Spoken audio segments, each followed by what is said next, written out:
Bismillahirrahmanirrahim. Assalamualaikum warahmatullahi wabarakatuh. Hamdan wa syukran lillah alfa salatin wa salamin li rasulillah amma ba'du. Jumpa lagi dengan saya. Tidak lupa dengan semangat qulil haqqu walau kana murran. Jadi katakanlah kebenaran walaupun itu pahit. Dan sebagaimana sabda Rasulullah SAW, man ra'a minkum munkaran falyughayyir biyadihi fa in lam yastati falyughayyir bilisanihi fa in lam yastati falyughayyir biyadi. Apabila di antara kalian melihat, mendengar, merasakan satu kemungkaran, maka rubahlah dengan tangan atau kekuasaanmu. Dan apabila kalian tidak mampu, maka rubahlah dengan lisanmu. Nah, ini salah satu cara yang saya tempuh dalam rangka meluruskan kemungkaran yang terjadi.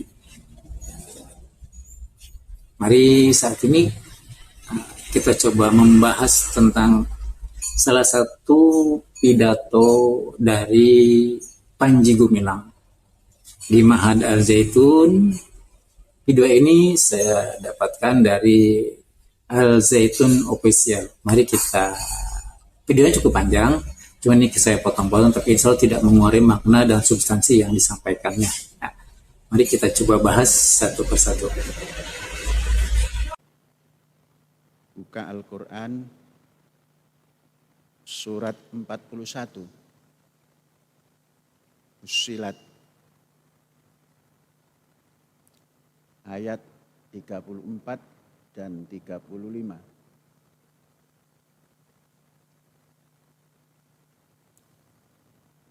Ayat 34 dan 35, suratnya 41, ayatnya 34 dan 35. Sudah ketemu? Ya, saya bacakan.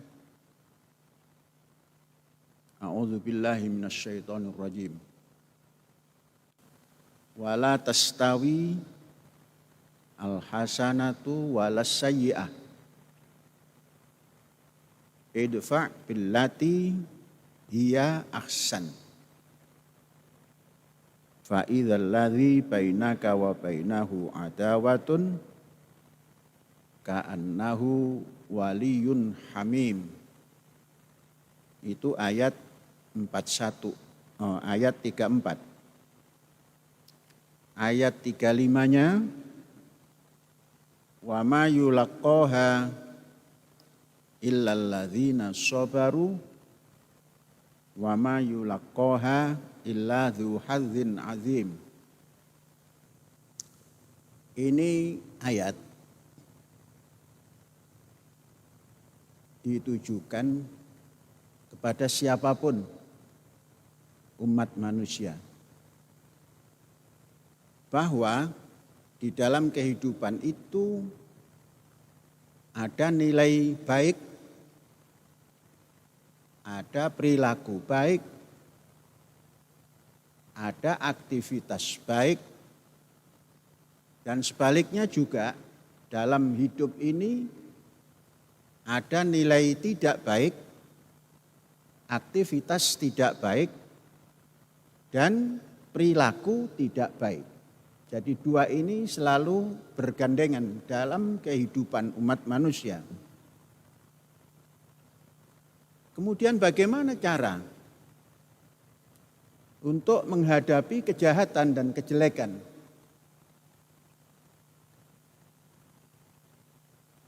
Quran menganjurkan, atau Tuhan memberikan petunjuk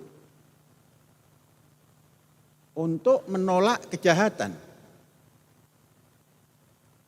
untuk menentang kejahatan dan turunannya dengan cara yang terbaik. Jadi tidak boleh sekedar dengan cara baik, terbaik. Pada sambutannya pada pidato beliau menyampaikan dua ayat. yaitu surat Al-Fussilat ayat ke-34 dan ayat 35. Begini saya coba bacakan. A'udzubillahi minasyaitonirrajim. Bismillahirrahmanirrahim. Wala tastawil hasanatu wala sayyi'atu idfa' billati hiya ahsan fa idzal ladzi bainaka wa bainahu adawatun ka'annahu waliyyun hamim. Artinya, tidaklah sama kebaikan dengan kejahatan. Tolaklah kejahatan itu dengan perilaku yang baik, sehingga orang yang ada permusuhan denganmu, serta-merta menjadi teman, seperti teman yang sangat setia. Ayat ke-35-nya berbunyi, وَمَا يُلَقَّاهَا إِلَّا الَّذِينَ صَبَرُوا وَمَا يُلَقَّاهَا إِلَّا ذُو حَظٍّ عَظِيمٍ. Artinya, sifat-sifat yang baik itu tidak akan dianugerahkan kecuali kepada orang-orang yang sabar, dan tidak pula dianugerahkan kecuali kepada orang-orang yang mempunyai keberuntungan yang besar. Nah, jadi melihat dari konteks ayat ini, jadi ayat ini disampaikan bukan kepada seluruh umat manusia. Ya, penafsirannya harus kita batasi. Ya, jadi inilah bahayanya bukan menerjemahkan, menafsirkan ayat Al-Quran tanpa berdasarkan ilmu-ilmu yang lengkap yang terkait dengan penafsiran Al-Quran seperti ulumul Quran, asbabun nuzulnya. Coba lihat ke sana. Ya. Beliau tadi, saya Panji Gumilang atau Panji Gumilang, mengatakan bahwa ayat ini ditujukan kepada semuanya. Tidak. Bagi saya, bahwa ayat ini ditunjukkan kepada orang muslim, bagaimana dia berdakwah, bagaimana dia menyampaikan satu kebenaran kepada orang-orang di luar sana, terutama kepada orang-orang yang non-muslim. Ya. Makanya di sini disebutkan wala tastawil hasanatu bis-sayyi'ati. Ya, kita pahami dan kita sepakati bahwa kebaikan ini hanya untuk kita, yaitu kepada umat muslim, gitu kan. Seperti itu. Jadi jelas ketika menafsirkan satu ayat di dalam Al-Quran itu harus secara keseluruhan, secara holistik, ya, tidak bisa separuh-separuh kemudian ditafsirkan berdasarkan akal pemikiran kita. Beliau mengatakan bahwa ini ada tafsir lengkap, saya bacakan saja agar saya tidak dianggap mengada-ngada. Ini ada tafsir lengkap dari Kementerian Agama, saya coba bacakan ya. Tafsir daripada ayat ke-34 surat Al-Fussilat ini. Ayat ini menerangkan bahwa kebaikan yang diridhoi Allah dan diberi pahala itu tidak sama dengan keburukan yang dibencinya. Dan orang-orang yang melakukannya pasti diazab. Ayat ini dapat ditafsirkan dengan pernyataan bahwa tidak sama dakwah orang yang menyuruh kepada Allah dan mengikuti Islam dengan perbuatan mencela orang-orang yang melaksanakan dakwah itu. Sikap orang kafir yang mencela para dai diterangkan dalam firman Allah, "Qalu qulubuna fi akinnatin mimma tad'una ilaih." Hati kami sudah tertutup dari apa yang kau suruh kepada kami kepadanya. Ini ada dalam surat Al-Fussilat ayat 5 dalam firman Allah. Ya. Kemudian, wa qala alladziina kafaru la tasma'u li hadzal Qur'an walghaw fihi la'allakum taghlibun. Dan orang-orang yang kafir berkata, janganlah kamu mendengar bacaan Al-Quran dan buatlah kegaduhan terhadapnya agar kamu dapat mengalahkan mereka. Ini Fussilat ayat ke-26. Dengan ayat ini seakan-akan Allah menyatakan kepada Rasulullah SAW bahwa jika ia mengerjakan kebaikan, maka akan memperoleh ganjaran kebaikan berupa penghargaan selama hidup di dunia dan pahala yang besar di akhirat nanti. Sedangkan orang-orang kafir yang mengerjakan kejahatan akan memperoleh penghinaan di dunia dan di akhirat. Mereka akan memperoleh azab yang pedih. Rasulullah SAW juga dilarang untuk membalas kejahatan dengan kejahatan. Nah, jika ia membalas kejahatan dengan kejahatan, tentu mereka akan memperoleh kerugian yang berlipat ganda. Oleh karena itu, Rasulullah SAW diperintah untuk membalas kejahatan mereka dengan kebaikan. Ya. Kemudian Allah menerangkan, Cara bagaimana membalas kejahatan orang-orang kafir itu dengan kebaikan, dengan memerintahkan kepada Rasulullah agar membalas kebodohan kejahatan orang-orang kafir dengan cara yang paling baik. Membalas perbuatan buruk mereka dengan perbuatan baik. Memaafkan kesalahan mereka dan menghadapi kemarahan mereka dengan kesabaran.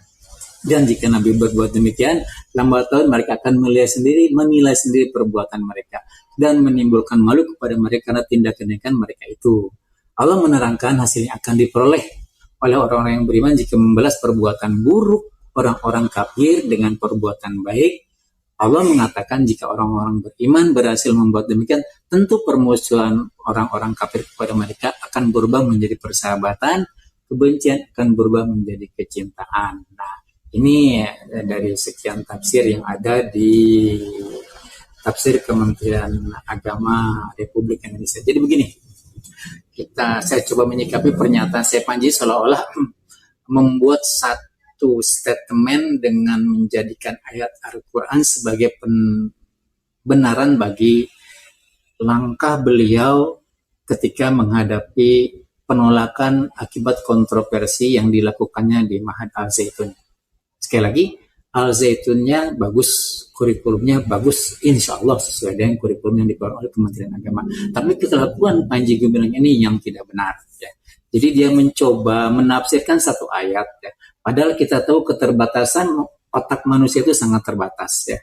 Maka itu dibutuhkanlah penafsiran dengan menggunakan al-hadis atau sunnah Rasulullah SAW. Kita tahu seperti contohnya saja. Perintah sholat itu di dalam Al-Quran tidak terlalu mendetail seperti ada subuh 2 rakaat, zuhur 4 rakaat, maghrib 3 rakaat. Itu tidak dijelaskan di dalam Al-Quran, tapi dijelaskan di dalam hadis. Nah, celakanya bagi orang-orang yang menafsirkan ayat Al-Quran tanpa sunnah Rasulullah SAW atau hadis, ini seperti Panji Gumilang. Dia mengatakan ayat ini ditujukan kepada semua umat. Bagi kami tidak. Ya, silakan kita berbeda penafsiran ya, bahwa ayat ini ditujukan kepada orang-orang Muslim ketika akan mendakwahi orang-orang non-Muslim di sana. Dalam halnya orang-orang non-Muslim ada orang-orang kafir, gitu. Dan ketika mereka berbuat kejahatan kepada umat Islam, ya, kecuali dalam perang. Kalau perang kita balas dengan perang lagi ya. Ketika dia berbuat kejahatan kepada orang-orang Muslim, maka balasnya dengan kebaikan. Nah, makanya di sini diharapkan bahwa dengan kita berbuat satu kebaikan terhadap kejahatan perbuatan buruk yang dilaksanakan oleh orang-orang lain, oleh orang-orang kafir, berharap mudah-mudahan permusuhan orang-orang kafir kepada umat muslim menjadi persahabatan. Kebencian akan berubah menjadi kecintaan. Nah, seperti ini. Jadi ayat ini tidak dijadikan pembenaran atau sikap dan langkah perilaku Panji Gumilang di Ma'had Al-Zaitun. Contoh ketika ada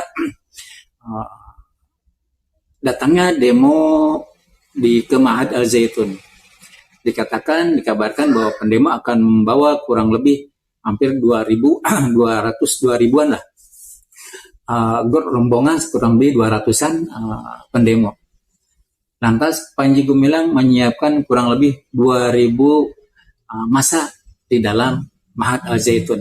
Bukan seperti ini, gitu kan? Bukan seperti ini. Tapi balaslah ketika ada pendemo, coba bertabayun, terima mereka, perwakilan mereka, ajak berbicara. Kalau bisa di ruang publik, agar semua orang bisa menilai gitu, kesalahan dan ketidaksesuaian mana yang didemo oleh masyarakat ini, seperti itu. Kemudian ada demo jilid kedua, belum menyiapkan lagi pasukannya, gitu. Orang-orang di sekitar beliau kurang lebih 3.000 orang dalam pesantren Al-Zaitun ini, bahkan dilengkapi dengan anjing herder. Ya.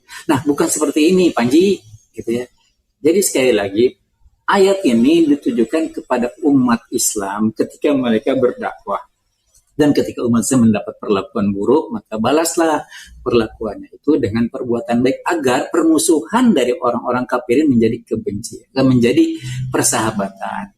Kebencian orang-orang kafir ini terhadap Muslim menjadi kecintaan. Seperti itu. Jadi Anda menafsirkan Al-Quran tanpa hadis, tanpa ilmu yang lengkap, inilah akibatnya. Dan ini oleh sebagian orang mungkin dianggap benar ya. Makanya mohon maaf kepada seluruhnya untuk mengkaji dan belajar Islam itu secara kapah. Ketika kita ingin menafsirkan satu ayat Al-Quran gitu kan, lengkap dulu dengan ulumul Quran, tafsir Qurannya bagaimana. Nah, pelajari juga asbabun nuzulnya. Nah, seperti itu. Jadi ini seolah-olah pidato ini menjadi satu alibi pembenaran kepada sikap dan langkah Panji Gumilang dalam menghadapi kontroversi yang terjadi di Az-Zaitun ini dan penolakan masyarakat ya, terhadap Panji Gumilang, terutama bukan Az-Zaitunnya ya, Panji Gumilang ya di akhir-akhir ini. Nah, mari kita simak lagi video yang selanjutnya.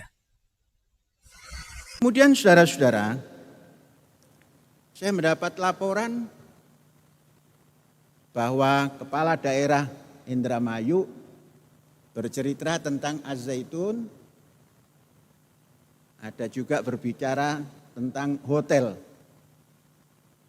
Sesungguhnya Az-Zaitun tidak punya hotel, hanya punya wisma tamu yang diperuntukkan untuk tamu Az-Zaitun, untuk wali santri tatkala berkunjung dan ingin menginap. Dibuatkanlah wisma tamu. Dan karena itu perlu perawatan, maka setiap tamu yang menggunakan kamar itu memberikan sedekah 10 sak semen yang ketika itu harganya 25.000. Maknanya memberikan sedekah 250.000 pada tahun 1999 dan diaktifkan tahun 2000. Sampai dengan 2023 ini tidak berubah itu sedekahnya. Ya 250.000 juga. Jadi kalau itu dijadikan perbincangan dengan disiarkan di televisi, maka beliau belum memahami. Padahal sebelum menjadi bupati, tatkala beliau menyampaikan visi misi ke Az-Zaitun, didampingi oleh ayahanda beliau, saya terima di tempat itu. Dan saya terangkan bahwa ini wisma tamu. Karena dari sejak menjelang pilihan bupati, sampai hari ini belum berkunjung, dan mendapatkan informasi yang lain-lain, maka berbicaralah tentang hotel di kampus Az-Zaitun. Bu Bupati, enggak ada hotel. Di Az-Zaitun tidak ada hotel. Wisma tamu untuk wali santri yang datang supaya tidak intervensi ke dalam asrama pelajar. Sistem modern seperti itu, sehingga santri yang ingin bertemu orang tuanya datanglah ke wisma tamu. Itu sistem modern. Jadi bukan hotel, wisma tamu. Kemudian kalau ada, contohnya wartawan yang datang ke kampus Az-Zaitun ingin menginap, juga seperti itu. Inilah bedanya pendidikan di Az-Zaitun dengan pendidikan di luar Az-Zaitun. Bu Bupati, ini bukan hotel. Sudah. Bu Bupati juga bercerita tentang PBB. Konon tanah segitu banyaknya, PBB-nya sedikit. Mari saya bacakan PBB yang dibayarkan oleh Az-Zaitun melalui desa.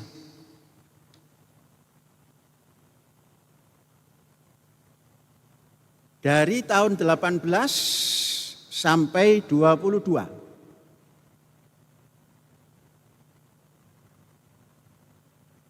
nilai PBB 300.592.014 rupiah. Dan ini bukan karangan Az-Zaitun, ini adalah berdasar tagihan yang namanya SPPT barangkali. Berdasar SPPT itulah maka keluar nilai. Nilainya 359.014 rupiah. Dan yang anehnya masih ada tambahan. Tambahan itu konon swadaya desa. Padahal desa sudah mendapat anggaran dari negara. Tapi masih memungut swadaya numpang ke PBB. Pajak bumi dan bangunan. Jumlahnya juga tidak terlalu kecil. Hampir separuh daripada nilai PBB. Yakni 186.561.908. Itu pun diberikan kepada desa. Sambil kita tidak pernah bertanya untuk apa swadaya ini. Kami bayarkan. Dan sekalipun jalan menuju Az-Zaitun belum pernah diperbaiki. Sehingga terjadilah kalau mau masuk Az-Zaitun lewat pintu utara, laksana kita harus mengarungi Laut Cina Selatan. Gelombang besar. Jadi setiap tahun ada tambahan. Tahun 18 300 juta lebih. 300.600.000 lah kita bulatkan. Kemudian tahun selanjutnya 19 itu 302,5 juta. Kemudian tahun 20 320 juta lebih. Kemudian 21 ada sedikit penurunan. Tidak tahu karena tagihannya seperti itu. Kemudian 322, 311 juta rupiah. Jadi pajak yang diberikan ke PBB dan swadaya itu dalam 5 tahun 2.600.436.544 rupiah. Bukan jumlah yang kecil. Ini selama 5 tahun. Di luar kabupaten tentunya banyak. Keseluruhan pajak PBB dan swadaya desa yang ada di keseluruhan yang dimiliki oleh Ma'had Az-Zaitun itu selama 5 tahun 4.375.083.065 rupiah.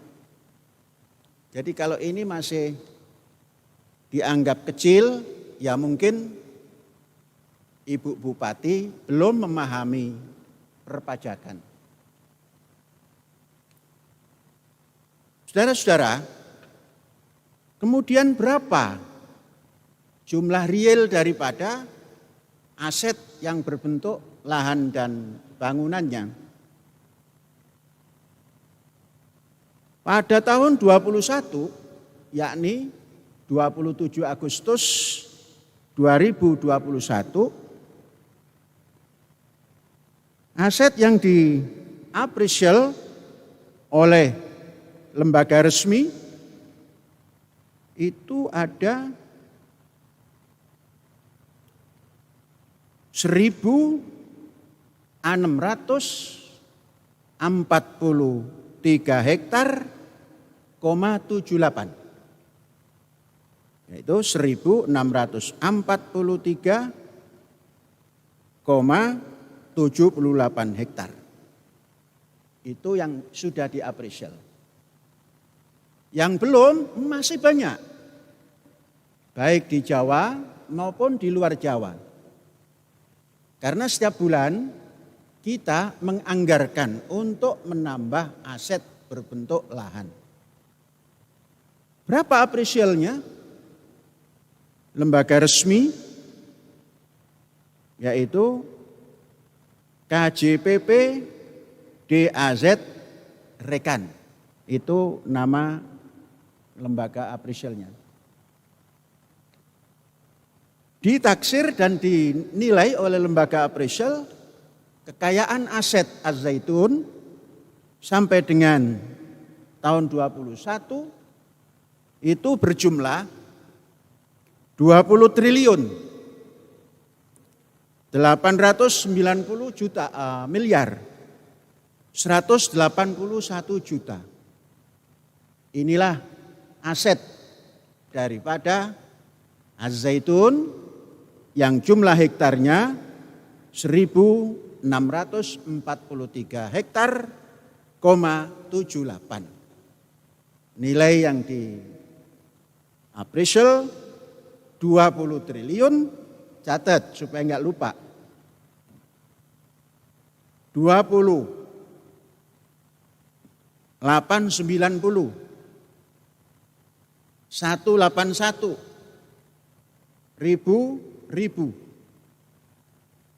Narasinya seperti begini. 20 triliun 890 miliar 181 juta. Alhamdulillah.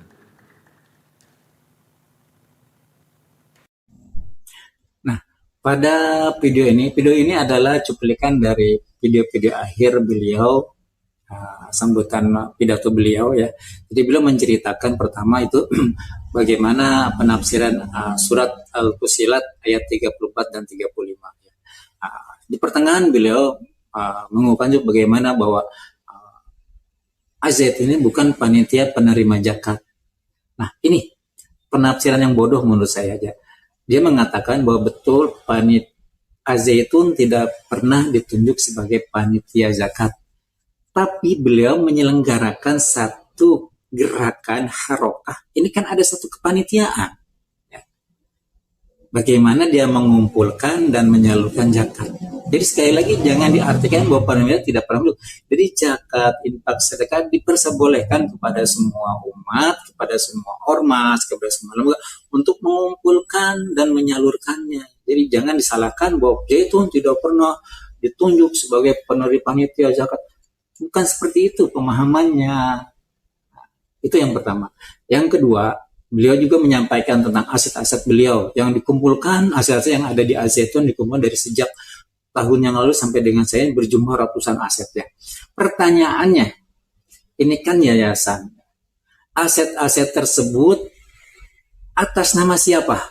Nah, karena ini berupa satu yayasan, maka aset-aset itu harus dinamakan kepada yayasan tersebut, bukan kepada nama individu atau perorangan, apalagi kepada nama beliau dan anak-anak serta istri beliau atau kroni-kroninya. Ini salah.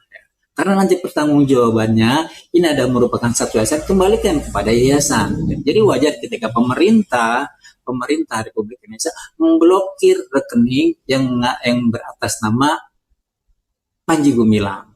Walaupun katanya beliau sangkal, jangan saya punya rekening. Orang ATM aja saya tidak pernah. Ada pernyataan ini yang beliau sampaikan pada video-video yang lain ya. Jadi sangat aneh orang katakan sepintar beliau yang mengaku kelas internasional ya, tidak tahu apa yang namanya itu ATM, dia lupa. Ini kan orang yang logikanya bodoh. Ya. Orang aneh ya. Bahkan di akhir sekali video beliau ini dia mengatakan, silakan blokir rekening-rekening Az-Zaitun, sita aset-aset Az-Zaitun, gitu kan. Sita aset Zaitun, yang penting santri kami masih makan. Betul. Kami juga jadi pemerintahan ya. Di orang-orang pemerintah yakin menjaga bagaimana keberlangsungan pendidikan di Az-Zaitun. Tapi sekali lagi saya Panji Gumilang berusaha memutarbalikkan fakta dan berusaha membenarkan, mencari alibi pembenaran atas langkah-langkah yang beliau jalankan, ya, yang beliau lakukan, gitu kan. Ini kan aneh nih. Awalnya dia menyatakan ketika ada perbuatan buruk, maka balaslah perbuatannya dengan yang terbaik. Tapi di akhir pidato beliau dia mengatakan tadi kuwalat, semoga kuwalat. Apakah ini tabiat perilaku seorang syekh atau seorang kiai di pondok pesantren? Silakan kembali kepada penilaian Anda sekalian. Ya, yang tidak setuju silakan tulis di kolom komentar. Yang setuju silakan berikan like, komen, dan subscribe. Ini. Jadi mudah-mudahan Bu Bupati ya mendengarlah paling tidak, sehingga tidak ikut-ikut di sebelah sana marah, Ibu Bupati marah, di sebelah sana boykot rekening itu, blokir, di sini menutup Singgalang ditutup tanpa ada berita apa-apa, tutup. Jadi rame-rame, saudara-saudara, hari ini rame-rame menutup jalan Az-Zaitun, tapi kita dengan cara yang terbaik membuat jalan baru, jalan kehidupan. Jangan pernah khawatir. Diblokir, tapi tetap mengalir. Walaupun sedikit pening kalau melihat anak-anak jalan. Ya Allah, jangan sampai kelaparan anak-anakku ini. Karena saya pernah sekolah dalam kondisi lapar. Dan tidak enak lapar itu. Sakit. Ternyata anak-anak kita senang saja. Maknanya tidak lapar. Kita carikan. Sekalipun rekening masih diblokir. Mudah-mudahan kuwalat. Hadza wallahu yar'ana wa yahfazuna walhamdulillahirabbil alamin. Saya sampaikan karena melihat ada satu kejanggalan, satu kemungkaran di mana beliau ini selalu menggunakan ayat Al-Qur'an tanpa didampingi, dilengkapi dengan hadis Rasulullah SAW. Ini fatal akibatnya. Mungkin bagi orang awam dianggap ini adalah yang paling benar. Sudah jelas bahwa saya Panji Gumilang ini atau Panji Gumilang adalah orang yang ingkar sunnah. Nah, videonya nanti akan saya sampaikan bagaimana pernyataan beliau bahwa beliau tidak mempercayai adanya para perawi. Jadi beliau mengingkari, bahkan tidak mau mempercayai hadis-hadis yang disampaikan oleh para perawi hadis yang sudah masyhur dan sudah mafhum. Seperti Bukhari, Muslimnya. Ini di akhir nanti akan saya sampaikan. Kita lihat bagaimana pernyataan beliau. Jadi bukan berita hoak, bukan fitnah, bukan juga ingin menghujat, tapi saya hanya ingin memberikan satu kebenaran karena ini diucapkan oleh Panji Gumilang sendiri di beberapa video beliau yang sebelumnya. Ya. Demikian ya, kurang lebihnya mohon maaf ya. Billahi taufiq wal hidayah. Wassalamualaikum warahmatullahi taala wabarakatuh. Jangan cuplik. Kalau kita berpikir cuplik, melangkah sedikit haram, ke sini bid'ah, ke depan sedikit keluar dari ajaran Rasul. Kok seperti pernah ketemu Rasulullah saja? Hadis Rasul itu dipilah-pilah oleh manusia. Masa ada hadis, wah ini dhaif. Masya Allah, Kanjeng Nabi didhaifkan. Oh ini mutawatir, disepakati. Mau itu mutafakun alaih. Jadi tertakluk kepada pendapat orang. Yang orang itu kita belum paham. Imam Bukhari ada di Rusia. Begitu jauh, belum ada IT. Nah, yang dikatakan hadis yang utuh itu ya hadis Rasul Shallallahu Alaihi Wasallam yang diterangkan di dalam Al-Quran. La yantiku anil hawa in huwa illa wahyun yuha. Jadi nutuknya daripada Rasulullah sallallahu alaihi wasallam dzalika huwa Al-Qur'an, ayat Al-Qur'an. Faqala Rasulullah fil Qur'anil Karim,